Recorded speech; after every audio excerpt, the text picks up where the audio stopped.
Hi, my name's Rachel Murter. I'm the newest member of the PAS team. I joined in January to look at and support protected site strategies. So I'm going to share a very short presentation just to whet your appetite and give you a little bit of an introduction so that hopefully you'll come and talk to me a bit more about how protected site strategies are going to land with local authorities.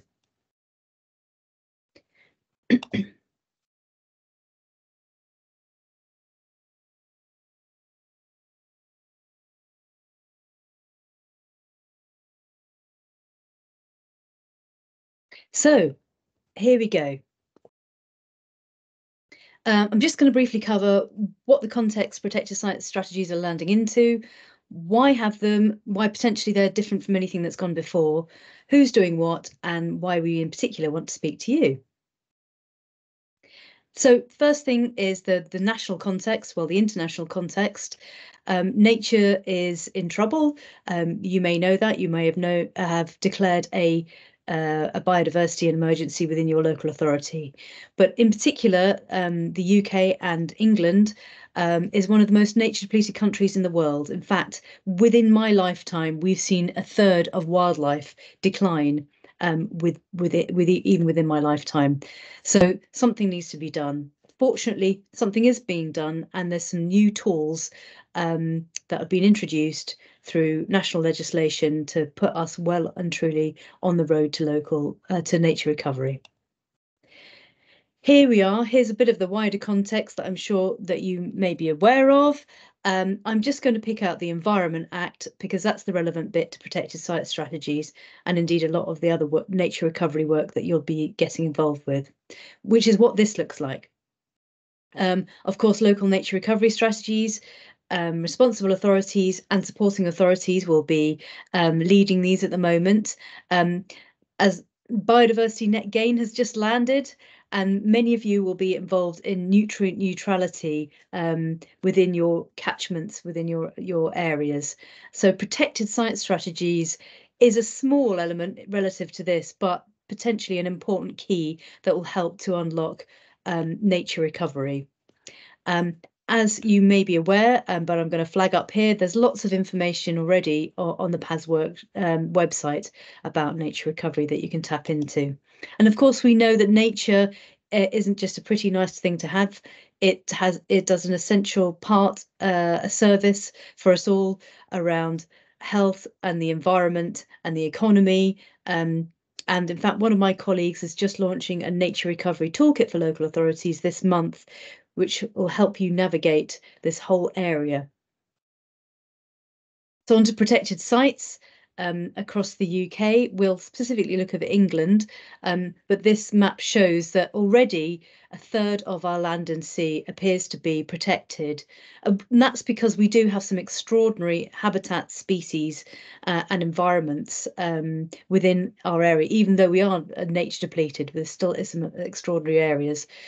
I will say, though, that the green terrestrial areas there, a third, some of that area are actually protected landscapes, and they're landscape protections, not biodiversity protections. But of course, there are protected sites for biodiversity within those landscape protections, which we'll see on this slide here. So protected sites within the legislation mean European sites, which are special protection areas, special areas of conservation, and Ramsar sites. And these are considered to be the most in need of conservation at a European level, when we obviously were part of Europe, but they've been transposed into national legislation now. And they still obviously have that level of importance. And triple SI is sites of special scientific interest. And as you can see from this other map, they are across the whole of England, inside and outside of these protected landscapes. So they are absolutely key to nature recovery. Why are the protected sites key to nature recovery? It's because these are the highest value areas for nature in our country, and will help the rest of nature to recover, because these are the biological reserves for the rest of these areas, and connecting them up and resourcing the rest of nature recovery. I'll just give a little example. So you'll have a different suite of protected sites within your area. This is my area. So the protected sites under the Environment Act is the European sites, sites of special scientific interest, and marine conservation zones. And this sits within this hierarchy here. So you'll be involved as local authorities in local areas too, which are really key to this network. So local wildlife sites, local geological sites, otherwise known as sites of conservation interest, also private or nature reserves like Wildlife Trust, National Trust, RSPB, and other areas all form part of this network, nature recovery network. So currently you're probably interacting with your protected sites through the existing legislation, the HABS regs. And as a competent authority, you'll have to carry out assessments under these regulations if there's any plans or projects coming forward that may impact the designated features of these sites. So they are highly protected already. So why need a protected site strategy? Why have something in addition to this? And that's because a lot of the impact on these protected sites, these really important sites for nature, are coming from outside the boundary of the site. And that could be pollution. Of course, you will be aware of that through nutrient neutrality if that affects you. But not just water pollution, it could be air pollution, recreational disturbance. I mean, a lot of these areas are really fabulous to visit and are popular for people to come, which we want, of course, to encourage people to connect with nature. But land management practices, either within the site or around the site, may be negatively impacting it, or positive practices will actually help to support and improve the condition of these sites. And of course, climate change is with us. The biodiversity and nature crisis are inextricably linked. You may well have declared a climate emergency or a biodiversity emergency within your local authority area. So protected site strategies and nature can support your ambitions towards addressing these crises. And some of them are just neglected. I mean, we've got a very, very ancient landscape that have had people living and working this landscape for many, many generations. So some of these sites are about old practices that have created very specific habitats, and they need to be managed in a particular way to maintain their particular interest. So like the other measures, protected site strategies are mentioned in the Environment Act. With protected site strategies, the power actually sits with Natural England, but they can't do it alone. I mean, and this is clearly why it's gone into the legislation, because they're really keen and recognise that collaboration is absolutely key to get success in improving the condition of these sites. And what we know so far is that the condition of these protected sites are not necessarily favourable. That's how they're ranked, favourable or unfavourable.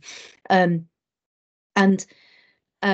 work needs to be done to bring them back into better conditions so they're able to support the rest of nature as well as the nature within their sites.